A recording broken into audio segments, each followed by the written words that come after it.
বিসমিল্লাহির রহমানির রহিম। আসসালামু আলাইকুম, welcome back to my channel. আজকে আমি কাঁচা কাঁঠালের ভর্তা করব। তো আমি কাঁচা কাঁঠাল নিয়ে নিয়েছি। এবার কাঁঠালটাকে মাঝখানের অংশটুকু কেটে ধুয়ে পরিষ্কার করে নিব। আর এখানে নিয়েছি 3-4টা পেঁয়াজ আর কিছু কাঁচামরিচ আর গোটা রসুন। এবার কড়াইয়ে একটু পানি দিয়ে লবণ হলুদ দিয়ে কেটে রাখা কাঁঠালের ভর্তা একটু সিদ্ধ করে নিব।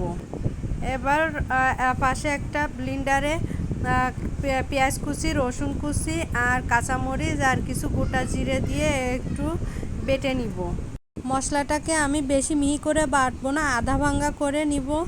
আর এবার এক সাইডে রেখে দিয়ে দেখব কাঁঠালের ভর্তা সিদ্ধ কেমন হয়েছে। তারপর দেখে ওর ভিতরে একটু হালকা চিনি দিয়ে আবার একটু নেড়ে চেড়ে গাঢ় পানি শুকিয়ে নিয়ে এবার শিলপাটায় নিয়ে ভর্তাটাকে একটু বেটে নিব। এবার ফ্রাই প্যানে একটু তেল দিয়ে কিছু শুকনো মরিচ ভেজে উঠিয়ে রেখে দিয়ে এবার ওর ভিতরে একটু আদা বাটা দিয়ে ভেজে নিব। এবার ওই বেটে রাখা মশলাগুলো ওর ভিতরে দিয়ে আবার একটু নেড়ে চেড়ে ভেজে লাল করে নিব।